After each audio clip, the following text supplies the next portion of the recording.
Hello, I'm David Mathews with Spark of Life. Our mission at Spark of Life is to give hope to those who feel hopeless. It's a really simple mission statement, but the mission itself is quite complicated, and sometimes it's very difficult because most of the people we deal with at some point in time in their lost story and their history of life experience, they feel hopeless. Maybe you've lost somebody that's the dearest on earth to you. Maybe you've experienced a horrific divorce or separation from somebody that you really love. Maybe you've been betrayed. Maybe you have childhood sexual abuse. Maybe there's a combination of all these factors, and you have reached the point where you might feel hopeless. Well, our mission is to try to give you some hope. One of the ways we do this is to have retreats.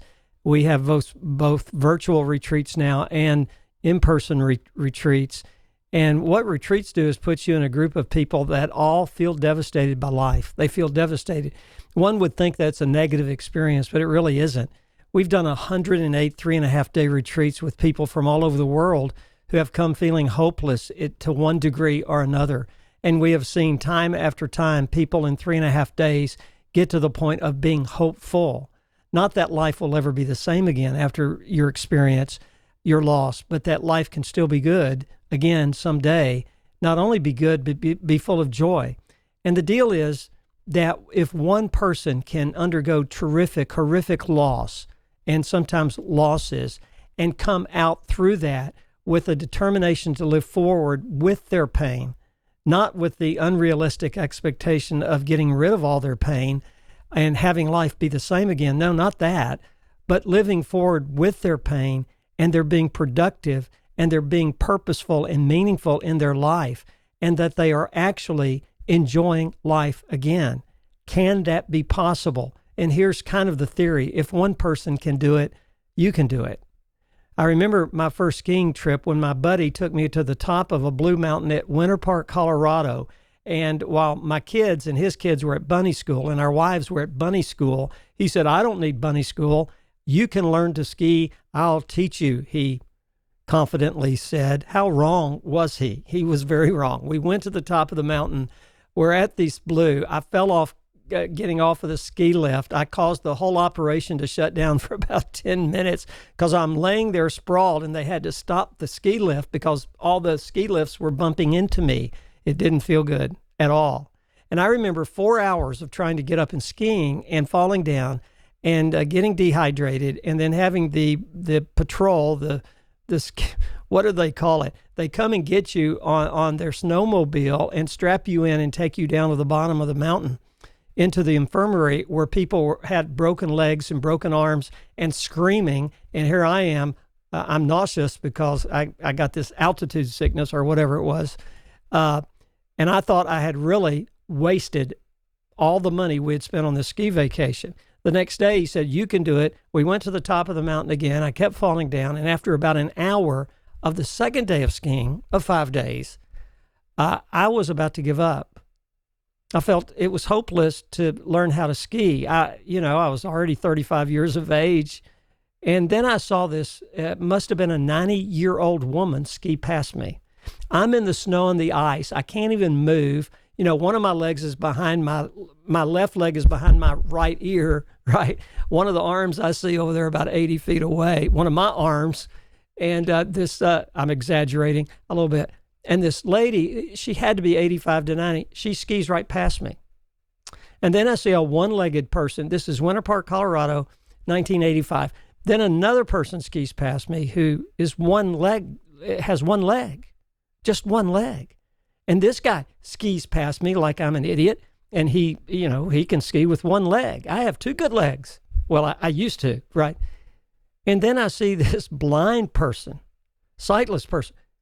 They ski past me. Seriously, those three people, in a matter of about 30 minutes, skied past me. And then when I tell the story, I say I see an 85-year-old one-legged blind woman ski past me, which isn't true. I didn't see that. I always throw that in for a few laughs. My point is, I felt hopeless until I saw somebody else do something I was trying to do. I felt I couldn't go on another step. When we talk about loss and we talk about life experience and we talk about all the bad things that happen to people and you've experienced, and I get to the hopeless state, I want you to know something. There's hope for you, not to never feel pain again of the loss you've experienced, and not to have life the same again as it used to be. No, I can't promise you that, because that's impossible. But I can promise you this: there's hope that you can live forward with your pain, with your loss, with your grief, and yes, have joy again. If one person can do it, another person can do it. So we have this retreat, and there's this one of our first retreats. We've had 108 3.5-day retreats. If you want to find out more about that, go to sparkoflife.org. And there's so many grief resources to help you live forward with hope. And we want that message out there because we know it's possible. We've seen it over and over again. And so we're at this early retreat, probably in 2010. And we have a couple there whose last son, 18-year-old son, had taken his life by suicide a few months earlier. The mother was, of course, both of them were distraught. They were trying to find hope in the midst of feeling hopeless. Many of you get that.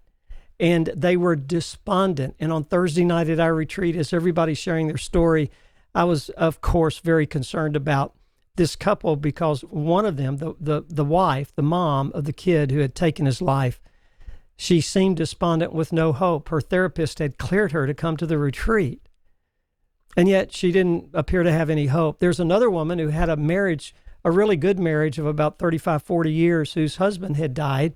He was a bit older than she was. He was in his 80s, and they had had a wonderful marriage. They had had a great life together. Her husband was a good guy.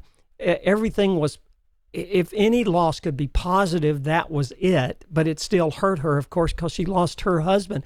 She was despondent. And at the retreat, as they heard each other's stories, the woman who had lost the husband said to the group, I don't need to be here. My loss isn't as bad as Kevin and Tony's loss. We told her what we tell everybody: no, you need to be here. You're here. And we don't compare losses at Spark of Life. Your loss hurts you. Their loss, of course, hurt them. We don't compare losses because it doesn't do us any good. You're hurting. They're hurting. Everybody's loss is different, right?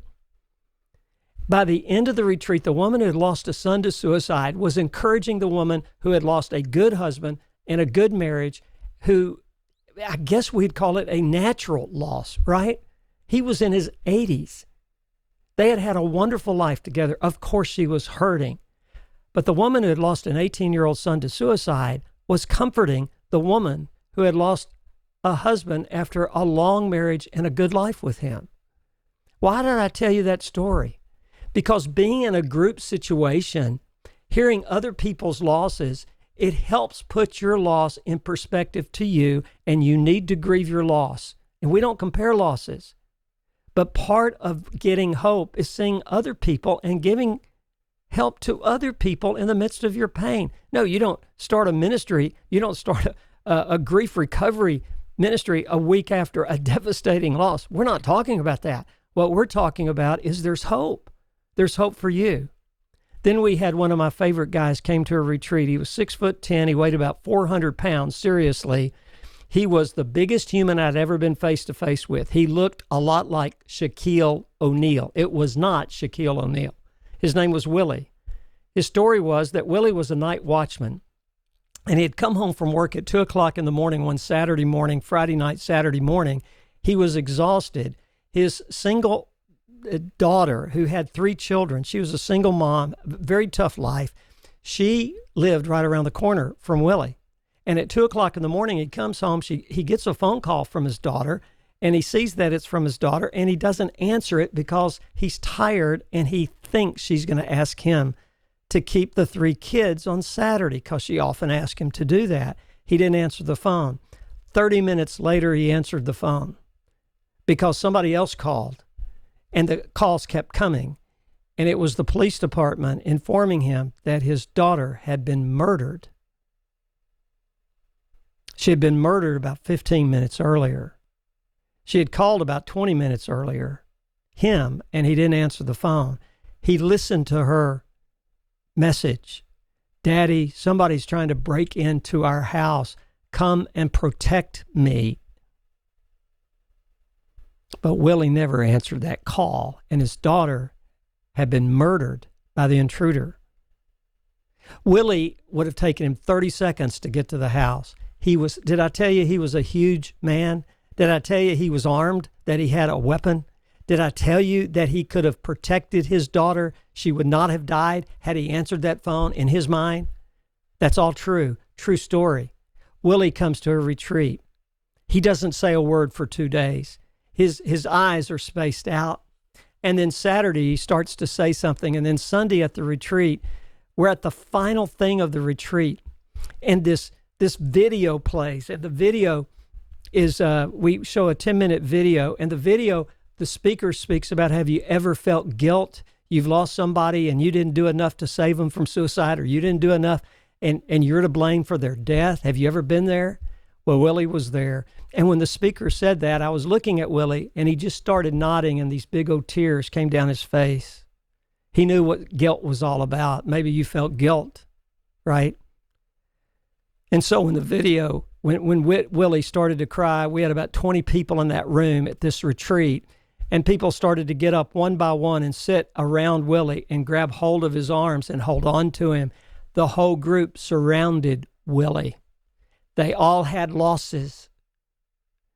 Most of them had lost children or grandchildren. Some of them had lost husbands and wives. Some of them had lost multiple losses. Everyone was grieving in that room. But when they saw Willie cry, there was something in the human spirit that wants us to reach out to other people and help them in time of need.